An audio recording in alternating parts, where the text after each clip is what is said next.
تعلیم دلانا اولین فریضہ ہے اپنی اولاد کے لیے۔ مولانا علی میاں صاحب رحمۃ نور اللہ مرقدہ نے اپنی زندگی میں فرمایا تھا کہ اے لوگوں، ایک وقت کی روٹی کھاؤ اور 2 وقت کا اگر فاقہ کرنے کی نوبت آئے تو فاقہ کر لو، لیکن اپنی اولادوں کو تعلیم سے آراستہ کرنا، جاہل نہ رکھنا، انہیں جاہل نہ رکھنا۔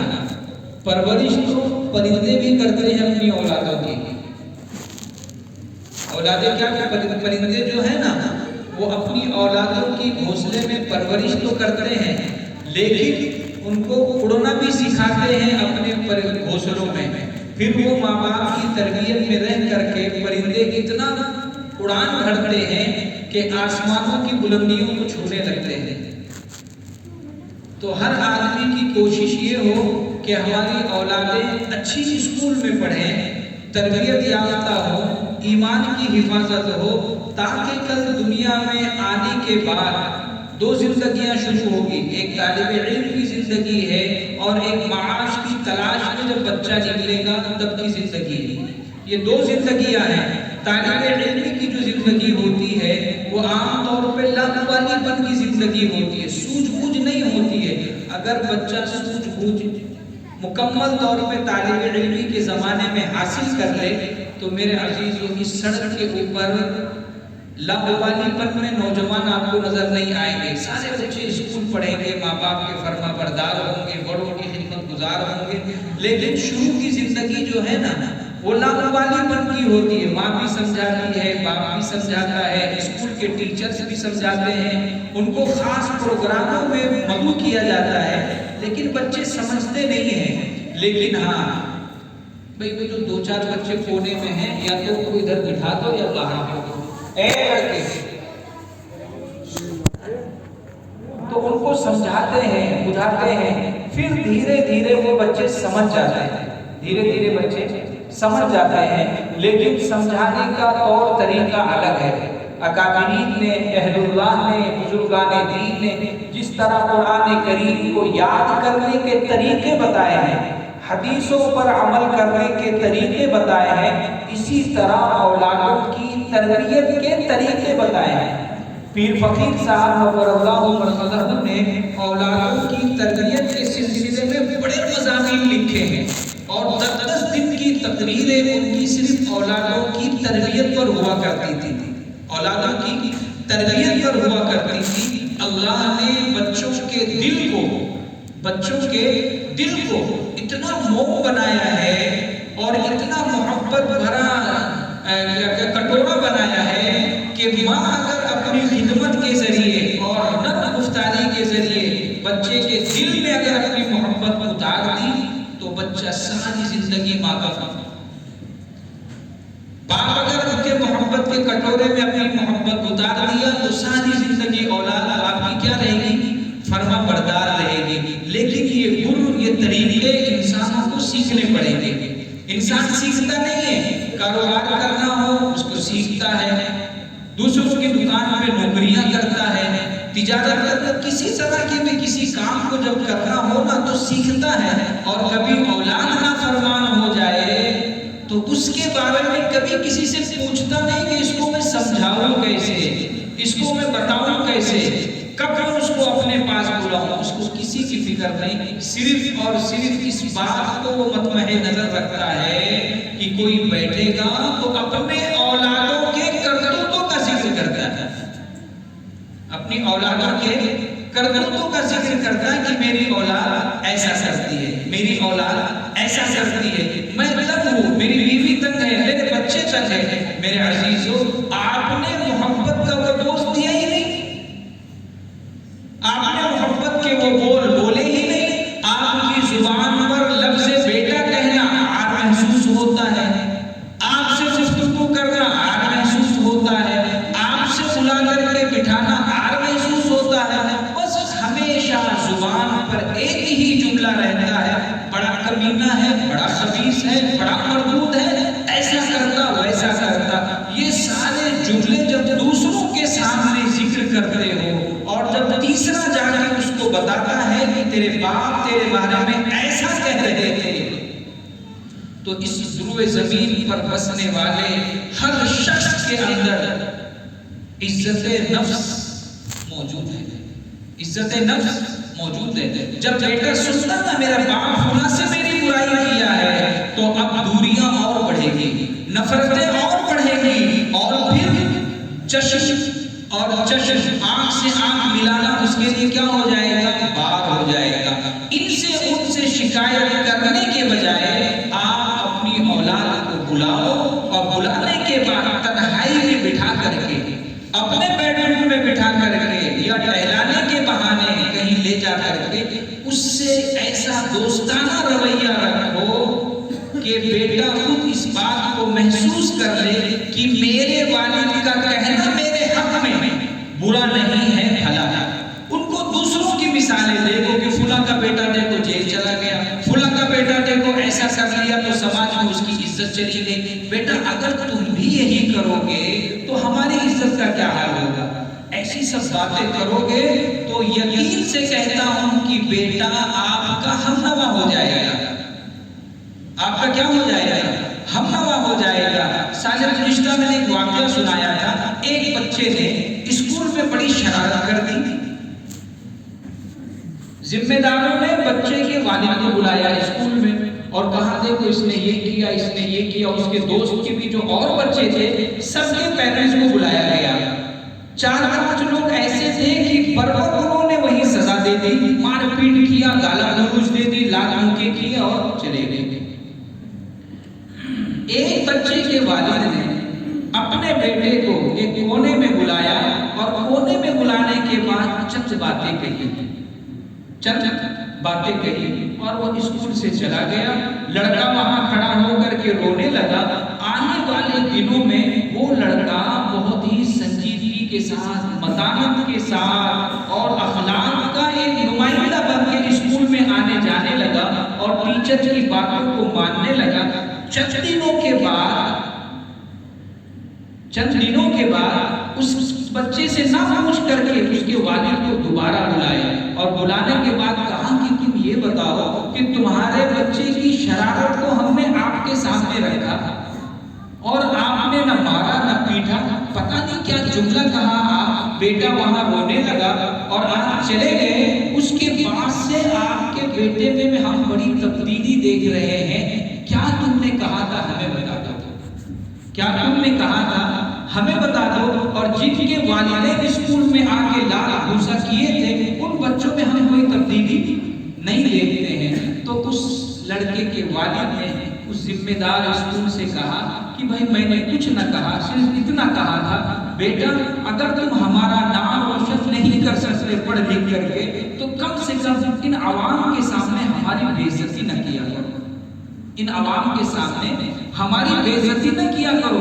ہم تمہارے لیے بڑی محنتیں کرتے ہیں، بڑی مشقتیں اٹھاتے ہیں، ہم صبح گھر سے نکلتے ہیں، شام تک نوکری کرتے ہیں، مقصد یہ ہوتا ہے کہ ہماری اولادیں خوشحال رہیں، اور تم ہمیں یہاں بے عزت کرو گے تو پھر ہماری تربیت پر لوگ انگلی اٹھائیں گے کہ کیسی اولاد ہے، کیسے اس کے ماں باپ ہیں کہ جو بچوں کی تربیت نہیں کہتے۔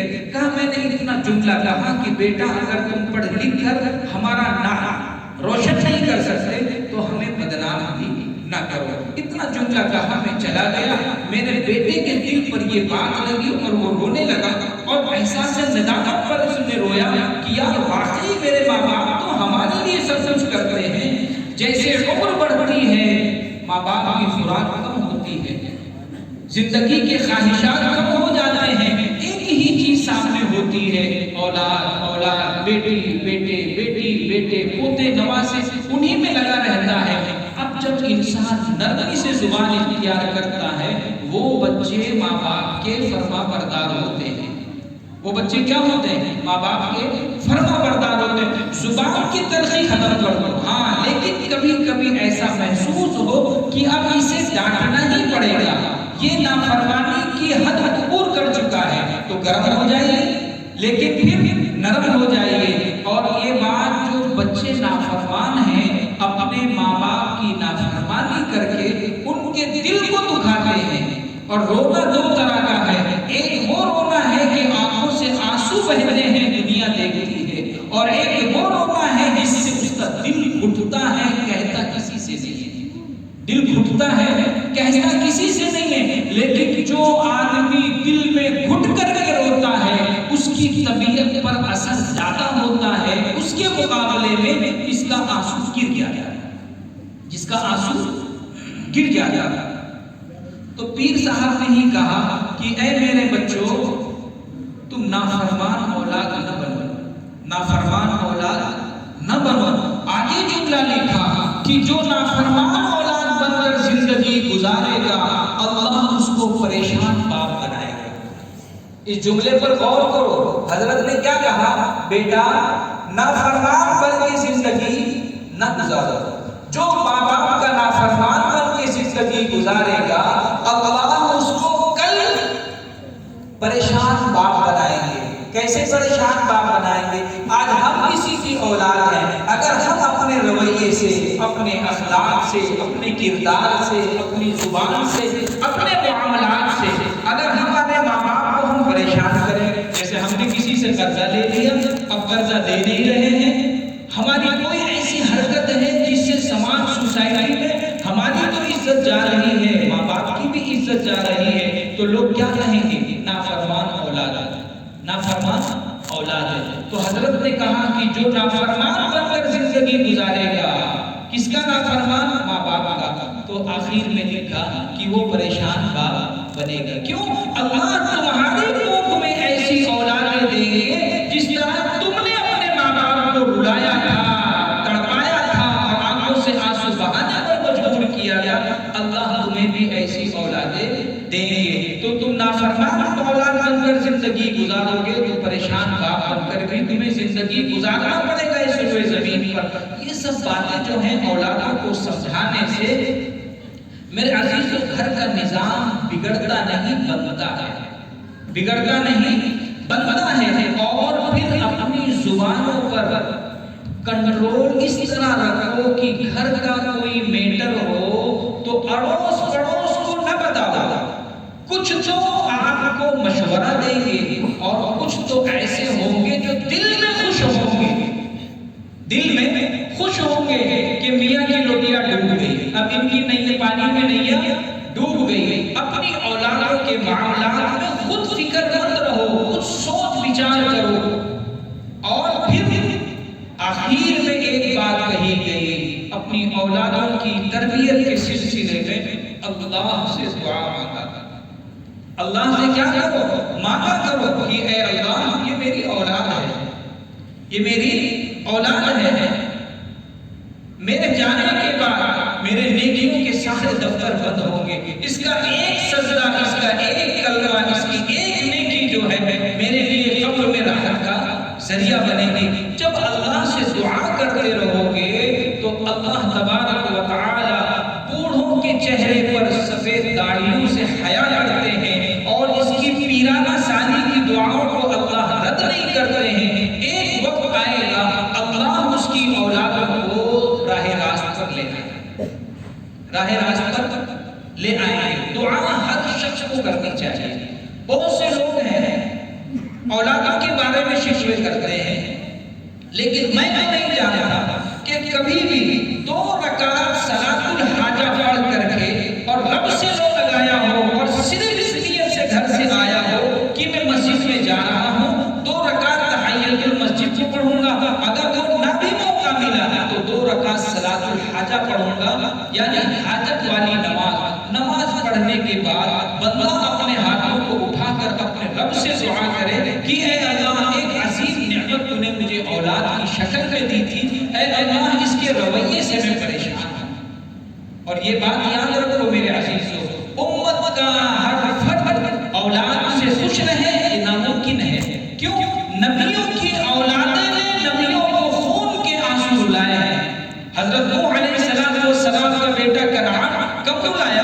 بہت رلایا، بہت پریشان کیا، اتنا پریشان کیا اور اس کی ہلاکت و بربادی کا جب اللہ نے فیصلہ کر دیا کہ اب تجھے ہلاک کر دیں گے اور تیری ہلاکت کا ذریعہ ہم یہ بنائیں گے کہ اس روئے زمین کو ہم پانی میں ڈبو دیں گے، اور باپ کہہ رہا ہے کہ بیٹا مان لے، بیٹا مان لے، ایسا اللہ بارش برسائیں گے کہ یہ زمین و آسمان کے درمیان کا حصہ صرف پانی میں ہی نظر آئے گا۔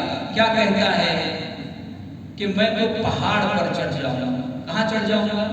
پہاڑ پر چڑھ جاؤں گا۔ چڑھا پہاڑ پہ، اتنی بارش ہوئی تھی کہ تندورے کے اندر جو روٹیاں پکائی جاتی تھی اس میں سے پانی ابل رہا تھا، آسمان بھی برس رہا تھا، زمین بھی برس رہی تھی۔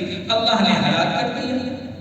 لوط علیہ السلام کی بیوی نے انہیں تنگ کیا، تو یہ کہنا کہ ہم تنگ نہ ہوں، ناممکن، تنگ ہوں گے، پریشان ہوں گے۔ اور پھر نوح علیہ السلام نے بیٹے کی نافرمانی دیکھ کر کے، لیکن دل جو تھا اولاد کی محبت سے لبریز تھا نا، اللہ کے سامنے ہاتھ پھیلا دیے، دعا کر دیے کہ اللہ اس کو معاف کر دے۔ اللہ کو جلال آ گیا، اللہ کو غصہ آ گیا کہ اگر تم اس اولاد کے لیے دعا کرو گے تو تاج نبوت کو میں چھین لوں گا، یہ میرا نافرمان ہے، مشرک ہے، اس کی مغفرت کی آپ دعا کرتے ہو۔ خاموش ہو گئے۔ کیا ہو گئے؟ خاموش ہو گئے، دعا نہیں کیے۔ اللہ کا فرمان جاری ہو گیا کہ یہ مشرک ہے، نافرمان ہے اور میری خدائی کا انکار کرتا ہے، اس کے لیے مغفرت کی دعا نہ کرو۔ تو جب نبی پریشان تھے تو ہم بھی پریشان ہو سکتے ہیں، لیکن پریشانی کو ٹالنے والی ذات کس کی ہے؟ اللہ کی ہے۔ کس کی ذات ہے؟ اللہ کی ہے۔ آپ کبھی آؤ مسجد میں، اپنی اولادوں کے لیے دعا تو کرو۔ کبھی کوئی دعا نہیں کرتا ہے، ہم جانتے ہیں کہ کبھی کوئی دعا نہیں کرتا۔ آپ دعا کرو، بھائی میں تو بہت خوش نصیب ہوں۔ یہ بات تحدیث نعمت کے طور، یہ بات کیا ہے؟ ہم تحدیث نعمت کے طور پر کہتے ہیں کہ آج ہمارے والدین حیات ہیں، 70 سال کی عمر ہو چکی ہے، میری والدہ جو ہے تہجد گزار ہے، شب بیدار ہے، فجر کی نماز پڑھ کے، میں نہیں جانتا کہ کبھی مصلی سے اٹھی ہوئی اشراق نہ پڑھی، فجر پڑھ کر مصلی پر بیٹھی رہیں گی، اشراق پڑھ کر اٹھیں گی۔ میں تو اپنی کانوں سے خود سنا کہ میری والدہ ہمارے لیے اتنی دعائیں دیتی ہیں کہ ساری زندگی ہم ان کا شکر ادا کریں تو نہیں کر سکتے۔ ہم اپنی کانوں سے سنیں، ملنے تو دعا دیں گی، بیٹھے رہیں تو دعا دیں گی۔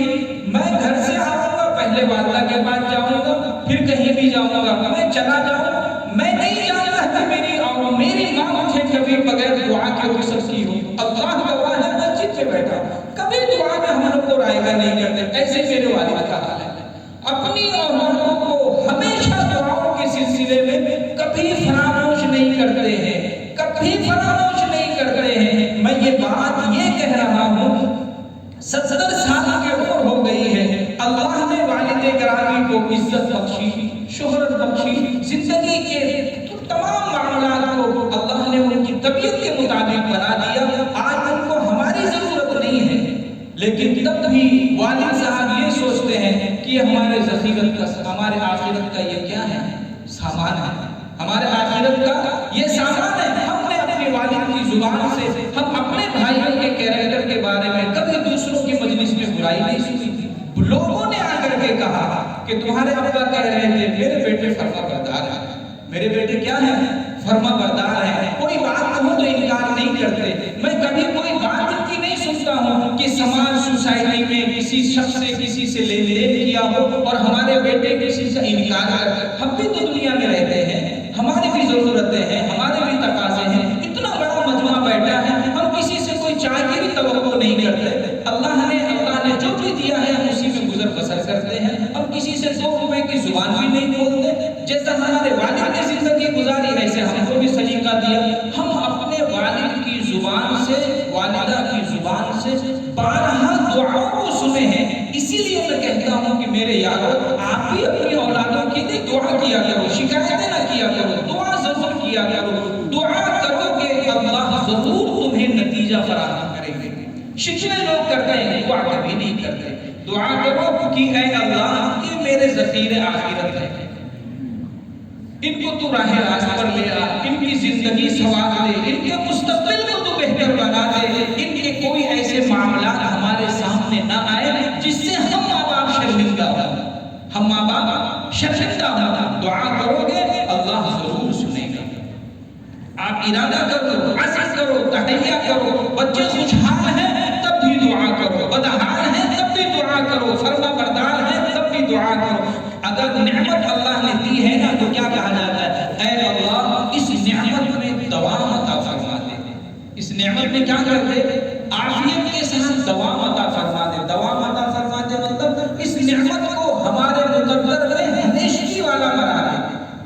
کیا کہا جاتا ہے؟ خوشحالی کے بعد بدحالی، خوشحالی کے بعد بدحالی موت تک پہنچاتی ہے، کفر تک پہنچاتی ہے۔ نہیں سمجھے؟ خوشحالی کے بعد بدحالی کیا ہے؟ یا موت تک پہنچ جائے گی یا کفر تک پہنچ جائے گی۔ ایک آدمی کی لائف ہو نا بڑی لگژری ہو، بڑی شاندار لائف ہو، خود کا مکان ہو، خود کی گاڑیاں ہو، نوکر چاکر ہو، کاروبار بڑا اچھا ہو، اس نے آنکھ کھولا تو خوشحالی خوشحالی دیکھا، حالات بگڑنے لگے، حالات کیا ہو گئے؟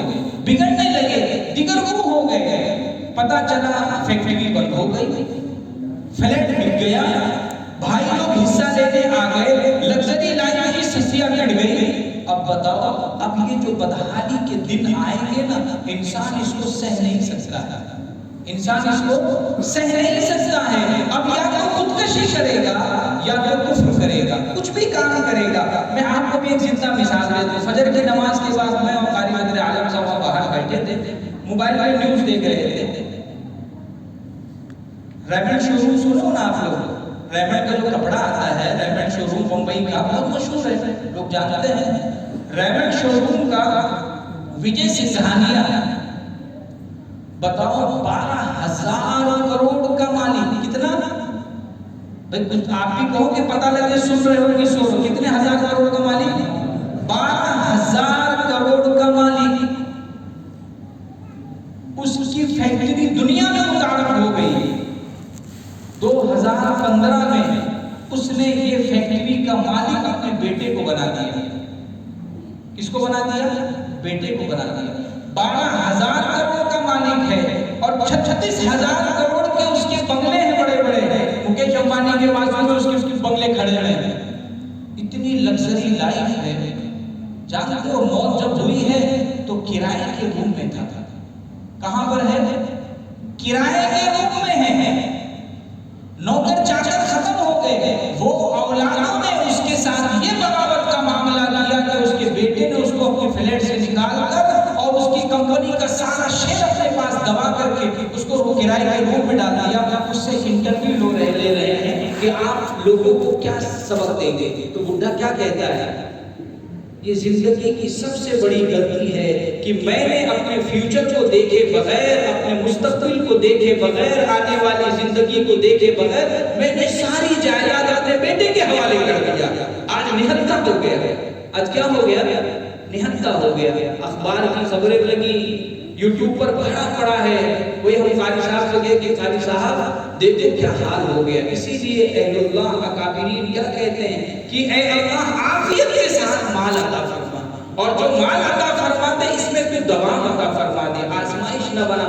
12,000 کروڑ کا مالک ہے اور کرائے کے روم میں مر رہا ہے، حالات دیگر وہ ہیں۔ تو کیا کہتے ہیں؟ خوشحالی کے بعد بدحالی والی زندگی جو ہے وہ کیا کرتی ہے؟ یا تو کفر تک پہنچاتی ہے یا تو خودکشی تک پہنچاتی ہے۔ تو آپ اپنی اولادوں کے لیے دعا کریں، اللہ تبارک و تعالیٰ آپ کی اولادوں کو بھی فراوانی عطا کریں گے۔ اور میں نے خطبے میں ایک آیت پڑھی تھی، وَجُنُبْنِي وَبَنِيَّ أَنْ أَعْبُدَ الْأَصْنَامَ، وَجُنُبْنِي وَبَنِيَّ أَنْ أَعْبُدَ الْأَصْنَامَ۔ چھوٹی سی آیت ہے لیکن بڑی سبق آموز ہے۔ ابراہیم علیہ السلام نے یہ دعا مانگی تھی۔ دیکھو اولو العزم نبی ہیں، ابو الانبیاء ہیں، وہ خود نبی ہیں۔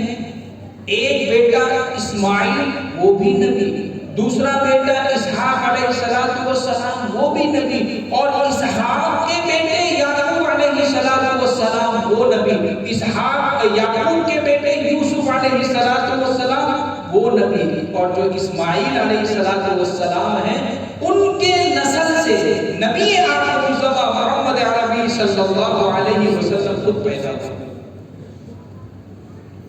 ان سب کے باپ کون؟ ابراہیم علیہ السلام۔ اللہ نے بچپن کے زمانے سے ان کو آزمائش میں مبتلا کیا۔ آزمائش جب آ گئی اور اس پر کھرے اترے تو نبوت کا تاج عطا کر دیا۔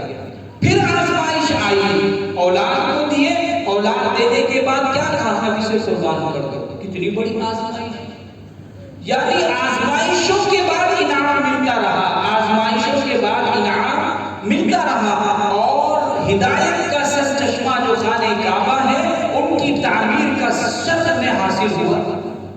وہ تعمیر کیے، اس پر بھی فضیلت حاصل ہوئی، لیکن اتنا بڑا نبی ہے، اتنا بڑا نبی ہے کہ اگر وہ صرف اپنی زندگی گزار کر چلے جاتے تو آخرت ان کی سور، لیکن کیا کہہ رہے ہیں؟ جنوبنی و بنی ان نعبد الاصنام، اے میرے پروردگار مجھے و میری اولادوں کو بت پرستی سے محفوظ رکھنا، اے اللہ میری اولادوں کو کیا ہے؟ کفر سے محفوظ رکھنا، جو یہ تم نے ایمان کی ہمیں شمع دیا ہے نا، اس ایمان کو باقی رکھ کر ہمیں دنیا سے لے جانا، ہمیں کافر نہ بنانا، ہمیں منکر نہ بنانا، ہمارے خاندان میں ارتداد کو نہ لے کے آنا، ہمارے ایسے عمل سے کہ خدا کا انکار ہو جائے، اے اللہ ہم کو بچائے رکھنا۔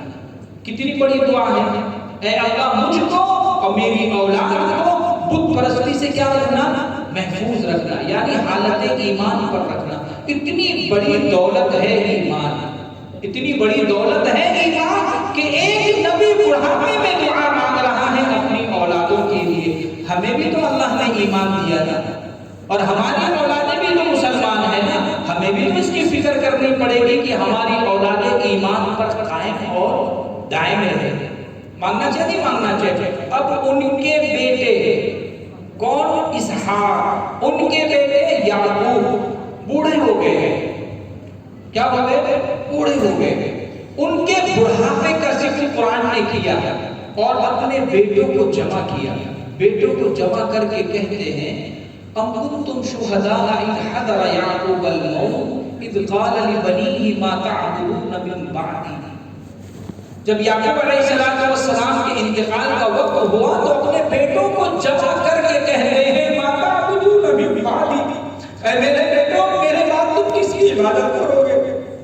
آپ اندازہ کرو، خود نبی ہے، بیٹا نبی ہے، باپ نبی ہے، دادا نبی ہے، نبیوں کا سلسلہ ہے، لیکن ایمان کی فکر میں کیا کہہ رہے ہیں؟ ما تعبدون من بعدی، میرے بعد تم کس کی عبادت کرو گے؟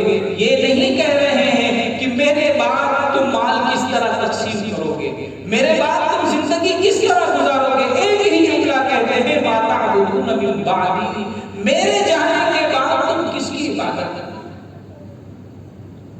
میرے جانے کے بعد تم کس کی عبادت کرو گے؟ سبق دے رہے ہیں کہ اے لوگوں اپنے بچوں کے ایمان کی فکر میں ہم وقت جاگتے رہ رہے ہیں۔ اذ قال لبنیہ ما تعبدون من بعدی، کیا کہہ رہے ہیں؟ قالوا نعبد الہک و الہ آبائک ابراہیم و اسماعیل و اسحاق الہا واحدا۔ اولاد بھی کتنے خوشحال تھے، خوش نصیب تھے، کیا کہہ رہے ہیں؟ اے ابا آپ کیسی بات کرتے ہو، آپ دنیا سے جاتے ہو اور ہمارے ایمان کی فکر ہے نا، ہم اس رب کی عبادت کریں گے جس رب کی عبادت ابراہیم نے کی ہے، اسماعیل نے کی ہے، اسحاق نے کی ہے، تم نے کی ہے، ہم اس رب کی عبادت کریں گے، آپ دنیا سے بے فکر جائیں گے۔ مارے خوشی کے مچل گئے کہ میں دنیا سے جا رہا ہوں لیکن میرے بچوں کا ایمان کیا ہے؟ بڑا مضبوط ہے، بڑا مستحکم ہے۔ اور میں آپ کو بتاؤں، اولاد جب مال کماتی ہے نا تو باپ اس کے مال کی رو میں بہہ جاتا ہے، شریعت کی مخالفت کرے باپ خاموش ہے کہ بیٹا مال کما رہا ہے، نبی کی سنتوں کو پامال کرے باپ خاموش ہے کہ بیٹا مال کما رہا ہے، زبان پر الفاظ نہیں لاتے، زبان پر الفاظ نہیں لاتے۔ ایک مولوی صاحب ہے ہمارے ساتھیوں میں ہے، اللہ نے ان کو خوب نوازا، اتنا نوازا 10-12 سالوں میں کہ کیا کہنا۔ انہوں نے دبئی میں فلیٹ لے لیا، ماشاءاللہ بہت خوشحال ہے، بڑی گاڑیاں ہیں، پھر بھائیوں کے نام میں دکان، اللہ نے سن رکھا ہے۔ ایک فلیٹ لیے تو دعا کرانے کے لیے بلائے تو گئے، تو ماشاءاللہ شروع میں تھا تو داڑھی والی تھی، جب مال خوب آیا تو فرینچ کٹ ہو کے داڑھی آدھی ہو گئی۔ بیٹھے تھے، میں نے کہا حاجی صاحب یہ کیا ہو گیا بھائی، پہلے کچھ تھا اب کچھ ہے، مال اللہ نے دیا تو رب کو ناراض کرنے کے سلیقے طریقے بھی آپ نے سیکھ رکھ کے داڑھی کٹا لیا، آپ نے کچھ کہا نہیں۔ مولوی صاحب کیا کریں، بس وہ ان کا اٹھنا بیٹھنا ایسے لوگوں سے ہے ویسے لوگوں سے ہے، اب مجھے تو سمجھ میں آتا نہیں، مجھے سمجھ میں آتا نہیں، ایسی باتیں کرنے لگے۔ میں نے کہا مولوی صاحب یہ بات غلط ہے، یہ بات کیا ہے؟ غلط ہے، رب کو ناراض کر کے زندگی گزارنا کیا کیا کمال کی بات ہے. آپ کو داڑھی رکھنی چاہیے نہیں رکھنی چاہیے؟ میں کیا کہہ رہا تھا، بات لائن سے نکل گئی. کیا کہہ رہا تھا؟ ہاں، اٹھنا بیٹھنا بڑے لوگوں میں حالات بدلنے لگے. حالات کیا ہو گئے؟ بدلنے لگے، رب کو ناراض کرنے لگے. اب مال آ رہا ہے لیکن باپ خاموش ہے کہ بیٹا کما رہا ہے. شریعت کی مخالفت کرے کوئی پرواہ نہیں. لیکن دیکھو سبق ملا ہے ہمیں. یعقوب علیہ السلام کے بیٹے یوسف علیہ السلام کو بھائیوں نے کنویں میں ڈالا. اللہ نے زندگی عطا کی، مصر میں بیچے گئے، قید ہو گئے. پھر بعد میں مصر کی بادشاہت مل گئی. بادشاہت ملی نا، بڑی لگژری لائف ہو گئی تھی. بڑے بڑے یوسف علیہ السلام مسند سلطنت پر بیٹھے، بڑے خوبصورت حسین و جمیل ایسا حسن اللہ نے دیا نہیں کسی کو. جب باپ کو معلوم پڑا کہ میرا بیٹا اس روئے زمین پر ایک خطے کا بادشاہ ہے، تو اپنے دیگر بیٹوں سے کہا کہ مجھے یہ بتاؤ، یوسف کو اللہ نے دولت دی، شہرت دی، عزت دی، مال دیا، کیا یہ بتاؤ وہ رب کا بھی ہوئے کہ نہیں ہے؟ وہ اپنے رب کا بھی ہے کہ نہیں ہے؟ ایسا تو نہیں کہ مال آنے کے بعد رب کو بھول بیٹھا ہے.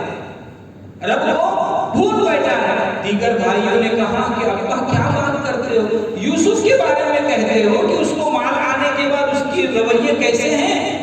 ابا جان، اس کو اللہ نے مال دیا ہے لیکن راتوں کی تہجد نہیں چھوٹتی ہے. اللہ نے اس کو مال دیا ہے، اللہ کا ڈر ہما وقت اس کے اوپر طاری رہتا ہے، اللہ کا خوف طاری رہتا ہے. اس دنیا کے مال و متاع کو کچھ نہیں سمجھتا. یعقوب علیہ السلام ایک لمبی سانس لی اور اللہ کے دربار میں درخواست کر دی کہ اے بار الہ، تیرا شکر ہے کہ تو نے مجھے ایسی اولاد عطا فرمائی ہے کہ مال ملنے کے باوجود دنیا کی رنگ ریلی میں مست نہیں ہوئے، تیرے فرما بردار بن کر وہ زندگی گزار رہا ہے. یہ ماں باپ کو فکر ہونی چاہیے. دولت کما رہا ہے تو یہ مقصد تھوڑی کہ اللہ کی مخالفت کرے اور آپ خاموش بیٹھے رہو. کیوں خاموش بیٹھو بھائی؟ اللہ نے دیا ہے، اللہ لینے پر بھی طاقت رکھتا ہے. اور اللہ کو ناراض کر زندگی گزارنا کوئی کمال کی بات ہے؟ نافرمانی والی زندگی ہے. اور جس رب نے یوسف علیہ السلام کو دولت عطا فرمائی تھی، وہ یوسف جو اولو العزم نبی ہے، خود نبی ہے، یعقوب باپ نبی، اسحاق چچا دادا نبی، اور ابراہیم علیہ السلام پردادا نبی، اور اسحاق کے بھائی اسماعیل حضرت یوسف کے بڑے ابا. اتنی بڑی نسبتیں شامل ہیں، اتنی بڑی نسبتیں شامل ہیں. لیکن کیا کہہ رہے ہیں؟ فاطر السماوات والارض انت ولی فی الدنیا والآخرہ توفنی مسلما والحقنی بالصالحین. اللہ سے دعا مانگ رہے ہیں، اے زمین و آسمان کے پیدا کرنے والے، اے میرے دن اور رات کے کام بنانے والے، مجھے حالت ایمان پر موت دینا. کیا کہہ رہے ہیں؟ مجھے حالت ایمان پر موت دینا اور میرا حشر نیک لوگوں کے ساتھ کرنا. ایمان کی فکر ہو رہی ہے. نبی ہے، بادشاہ ہے، اور اللہ سے لوگ ایسا لگا رہے ہیں، اے زمین و آسمان کے پیدا کرنے والے، اے میرے دن اور رات کے کام بنانے والے. اس میں سبق ہے کہ دنیا آ جانے کے بعد کام بنتا نہیں ہے جب تک کہ رب چاہے نہیں. جب تک کہ رب چاہے نہیں، رب نہیں چاہے گا دنیا کا کوئی کام بنے گا نہیں. بنتا کام تمہیں بگڑتا نظر آئے گا، اور رب جب چاہے گا تو سارے بگڑتے کام بنتے نظر آئیں گے. کیا کہہ رہے ہیں؟ اے اللہ مجھے حالت ایمان پر موت دینا اور مجھے نیک لوگوں میں کیا کرنا؟ کل قیامت کے دن شامل کر دینا. اللہ کے نبی دعا مانگتے تھے، یا مقلب القلوب ثبت قلبی علی دینک، اے دلوں کو پھیرنے والے میرے دل کو ایمان پر مضبوطی سے جما دے دے. ایمان کی فکر اتنی کرنی پڑے گی میرے عزیزوں کہ ہر طرف ایمان کے لٹیرے لگے ہوئے ہیں. ایمان کو بچا کر لے جانا، گویا کہ ہاتھ کے اوپر آگ کا انگارہ رکھنا ہے، تب کہیں ایمان بچے گا. سفیان ثوری رحمۃ اللہ علیہ بیمار ہیں، صاحب فراش ہیں، شاگرد لوگ آ رہے ہیں، آ کے بیٹھتے ہیں، ملتے ہیں. جب سارے شاگرد جمع ہو گئے نا تو سفیان ثوری رحمۃ اللہ علیہ رونے لگے. سفیان ثوری رحمۃ اللہ علیہ رونے لگے، آنسو گر گئے. لوگوں نے کہا کہ کیا سفیان تم اپنے گناہ کو زیادہ شمار کر رہے ہو؟ تم اپنے گناہ کو زیادہ شمار کر رہے ہو، کیوں رو رہے ہو؟ سفیان ثوری رحمۃ اللہ علیہ ٹیک لگا کر اٹھے، زمین سے چٹکی بھر مٹی اٹھائی اور اٹھا کر کے لوگوں سے کہا کہ اے لوگوں، میرے نام اعمال میں اتنی چٹکی بھر بھی گناہ نہیں ہے، یہ چٹکی بھر جو میں نے مٹی اٹھائی ہے نا، اتنا بھی میرے نام اعمال میں گناہ نہیں ہے، میں نے ایسی زندگی گزاری ہے۔ تو کہا پھر روتے کیوں ہو، روتے کیوں ہو؟ انہوں نے کہا اگر اس بات پر لگا ہے کہ کہیں ایسا نہ ہو موت آئے اور اللہ ایمان کو چھین لے، موت آئے اور کہیں ایسا نہ ہو کہ اللہ ایمان کو چھین لے، اس ڈر سے میں روتا ہوں، اس ڈر سے میں روتا ہوں۔ میرے عزیزو، جس کے نام اعمال میں چٹکی بھر گناہ نہ ہو، وہ اتنا ایمان کے بارے میں فکر مند ہو اور ہم بے فکری والی زندگی گزاریں، تو یہ تو مناسب نہیں ہے۔ ہم اپنے بھی ایمان کی فکر کریں اور اپنی اولادوں کی بھی ایمان کی فکر کریں، اور ایسے اسکولوں کا انتخاب کریں جہاں پر ایمان لوٹا نہ جاتا ہو، جہاں بے حیائی کا سبق دیا نہ جاتا ہو۔ ایسا انتخاب کرو گے، اللہ آپ کی بھی زندگی خوشحال بنا دے گا۔